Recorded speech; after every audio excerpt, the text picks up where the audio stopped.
लोकसभा चुनाव 2024 को लेकर अभी से ही तैयारियां शुरू हो गई हैं। सत्ताधारी बीजेपी ने एक बार फिर से जीत के लिए कार्यकर्ताओं में जोश भर रही है। वहीं कांग्रेस भी जमीन पर काम कर रही है। इस बीच एक ताजा सर्वे सामने आया है, जिससे पता चलता है कि बीजेपी को लोकसभा चुनाव में कांग्रेस के अलावा अन्य दलों से कड़ी टक्कर मिलने वाली है। आंकड़े ये गवाही दे रहे हैं।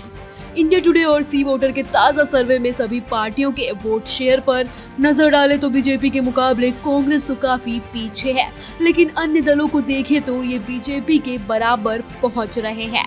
सर्वे में कुल वोटों का 22% कांग्रेस को मिलता दिखाया गया है, तो 39% वोट बीजेपी और अन्य के खाते में जा रहे हैं।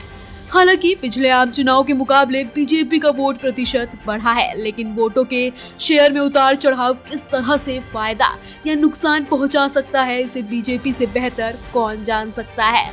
2014 में बीजेपी के वोट शेयरों में बढ़ोतरी ने पार्टी को एक झटके में सत्ता में पहुंचा दिया था, जबकि 5 साल पहले 2009 में 200 के ऊपर सीट पाने वाली कांग्रेस अर्श से फर्श पर पहुंच गई थी। 2014 में कांग्रेस को महज 44 सीट मिली थी। इस बीच बीजेपी के लिए एक राहत की बात ये जरूर हो सकती है कि अन्य दलों के वोट शेयर में पिछले 1.5 साल से गिरावट देखी जा रही है।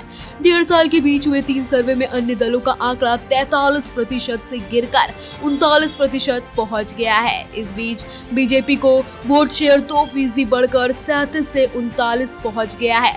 यहाँ ये ध्यान देने वाली बात है कि 2019 में भी अन्य दलों को 43% वोट मिले थे, जिसमें बढ़ोतरी देखी गई थी, और अगस्त 2021 के सर्वे में ये 46% पहुंच गया था।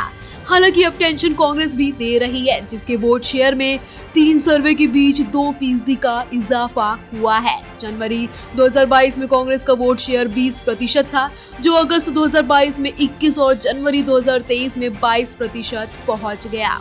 2009 से 2019 के दौरान 3 लोकसभा चुनावों पर नजर डालें तो बीजेपी के लिए अच्छी बात यह है कि उसके वोट शेयर में लगातार वृद्धि हुई है।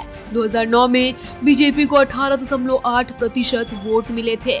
इसके बाद 2014 में मोदी लहर में पार्टी को 31.34% वोट मिले, जबकि मोदी लहर 2.0 में बीजेपी को 37.76% वोट मिले।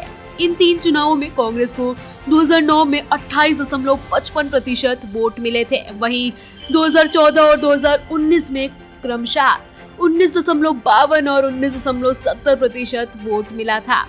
सर्वे में सवाल पूछा गया कि अगर आज चुनाव होते हैं तो किसकी सरकार बनेगी।